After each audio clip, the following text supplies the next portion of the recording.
Crime? Claro que não, crime nenhum. É um erro aí de interpretação claro do ministro do TSE, Raul Araújo. Ontem eu conversei com vários juristas especialistas em direito eleitoral e, olha, não achei um que defendesse essa postura, essa decisão do ministro Raul Araújo, que era o juiz plantonista, e acabou achando que, de alguma forma, essa livre manifestação artística, que é garantida, autorizada pela Constituição, é um direito fundamental do cidadão, um direito de liberdade de expressão, de alguma forma violava ou feria a lei eleitoral. Não é verdade. E o advogado Alberto Rolo explicou isso claramente, porque não pedia expressamente voto para nenhum candidato, o artigo 36 da lei eleitoral diz exatamente isso, para violar, para ser considerado uma propaganda eleitoral antecipada, precisa haver um pedido explícito de voto ou então negativo de voto. Xingar o presidente da República ou exibir uma bandeira de qualquer candidato não pode ser considerado um pedido explícito de voto, senão aquele comício, showmício, motociatas de Jair Bolsonaro, todas podem ser facilmente enquadradas como propaganda eleitoral antecipada. Então não houve isso. O que houve, em português claro, foi censura da livre manifestação artística. Outra coisa, é difícil entender por que essa manifestação num festival de música, que aliás acontece desde 2012, também não pode ser confundido com showmício, embora possa haver aí uma espontânea manifestação de artistas, como de fato houve antes e depois da decisão desse ministro do TSE. Por que isso pode ser considerado propaganda eleitoral antecipada? E o comício ontem feito pelo PL, com claro cunho político eleitoral, discurso de meia hora do presidente da República, que inclusive houve a admissão do próprio presidente no dia anterior, no sábado, de que aquilo seria um lançamento da sua pré-candidatura, com a presença de outros pré-candidatos no palco, de uma grande plateia, audiência. Por que isso não pode ser considerado, então, como propaganda eleitoral antecipada? Esse ministro Raul Araújo foi o mesmo que indeferiu pedido do PT para considerar outdoors com propaganda do presidente Bolsonaro espalhados pelo país, muitos deles financiados pelo agronegócio, como propaganda eleitoral antecipada. Mas desta feita, Raul Araújo não entendeu que configurasse propaganda eleitoral antecipada. Então, porque uma manifestação artística, né, que possa ser ou por meio da crítica ou de exaltação de um possível pré-candidato, sendo que isso nem está dado, pode ser considerado como propaganda eleitoral antecipada. Houve uma mini reforma eleitoral em 2015 que justamente flexibilizou a lei e flexibilizou esses direitos, por entender um fato que é o fato da vida. A campanha não começa só a partir do dia 16 de agosto. O debate eleitoral acontece muito antes. É o que nós estamos fazendo desde o começo do ano, aliás, desde o ano passado. Então, não cabe vedar ou violar esse debate. Pelo contrário, é preciso garantir a amplitude e a democracia desse debate. Então, quando você vem uma decisão como essa, abre um precedente perigosíssimo. O que seria configurado como propaganda eleitoral antecipada? Isso que estamos fazendo, quando falamos bem ou mal de um candidato, então isso vai configurar propaganda eleitoral antecipada.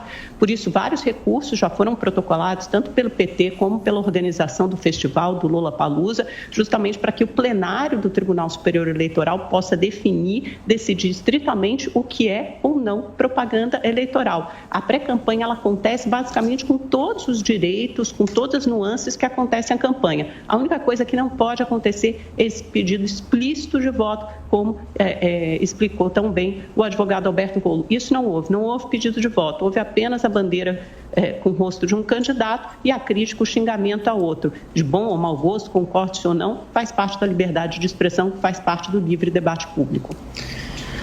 Olha, eu vou concordar com o Salles e com a Amanda especialmente no todo assim, da análise, mas eu queria revelar alguns detalhes desse duplo padrão de análise, desse duplo padrão de propaganda, desse duplo padrão de livre expressão, de defesa da livre expressão e de rejeitar a censura. Veja que quem está agora dizendo que é censura, nunca acha que é censura quando é do outro lado. Sempre acha que está tudo justo, certíssimo, botar tornozeleira, prender gente porque está expressando sua opinião. Essas pessoas aí, então, por esse padrão de análise da esquerda, deveriam estar todas de tornozeleira eletrônica, no mínimo, impedidas de falar em qualquer rede social, porque, afinal de contas, há um crime de opinião aqui que se pune no Brasil e pune severamente. Mas não, agora é só livre expressão. Agora é censura, né? É o que a gente alertava sempre, o porquê que não se pode instituir um crime de opinião que não existe no Código Penal e que está sendo implantado pelas cortes superiores. A outra questão é o desrespeito à ordem judicial, né? São sempre defensores, tem que respeitar, ordem judicial respeita. Se no dia seguinte já não se respeitou e está todo mundo caladinho achando que é livre expressão, não tem que respeitar mesmo. Mas olha, a gente fala que foi propaganda, a gente não, né? A Amanda trouxe a questão da propaganda antecipada nas motociatas, da propaganda antecipada só pelo fato do presidente ter dito que era o lançamento da sua pré-campanha. Ora, meses atrás, bem recentemente, a gente teve o lançamento da pré-campanha do Moro, enaltecida pela imprensa, aguardadíssima, uma cobertura como se fosse um show de Lollapalooza, e ninguém achou que aquilo ali era campanha antecipada. Exatamente a mesma situação, um partido político lançando uma pré-campanha. Também não acharam que era evento de propaganda antecipada? Lula com seus assentados lá do MST. Aquilo ali sim era um comício declarado com bandeiras do partido no meio das bandeiras do MST e com discursos tão ou até mais inflamados de bem contra o mal, apenas com um olhar diferente do que é bem e o que é mal, né?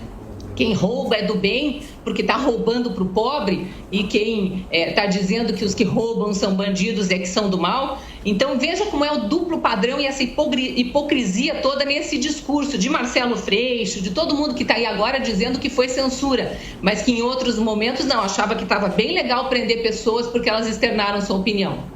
Amanda?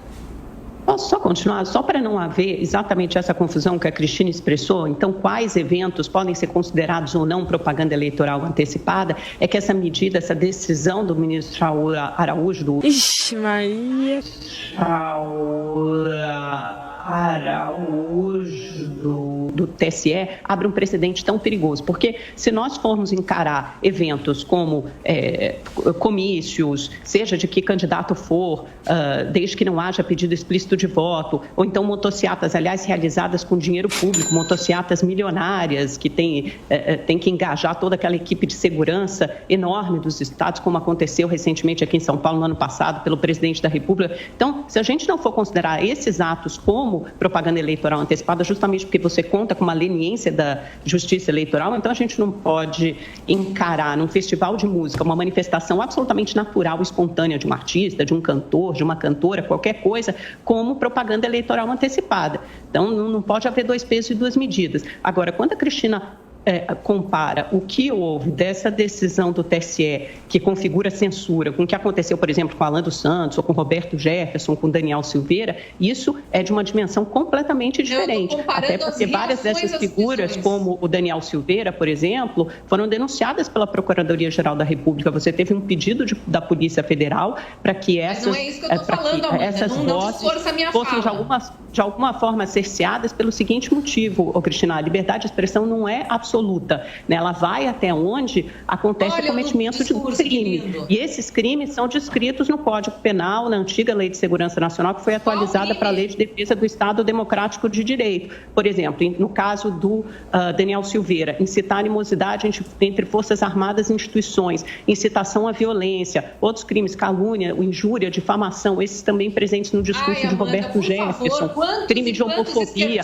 São esses crimes que estão descritos, tanto no pedido da Polícia Federal como na decisão do ministro Alexandre de Moraes. Então não se trata, não são cenas, não são casos, não são exemplos comparáveis. Um tem o cometimento de crime, tem um pedido explícito da Polícia Federal, e outro é simplesmente a livre manifestação de um artista totalmente espontâneo, natural, que pode ter a predileção por um candidato ou por outro. Da mesma forma que se você for um show sertanejo do Gustavo Lima ou de qualquer outro artista, de repente você tem uma bandeira ali do Bolsonaro, e isso também não pode configurar, não pode ser descrito como uma propaganda eleitoral antecipada. Olha, esse fato agora mencionado pela Amanda resume bem a situação do Brasil de hoje.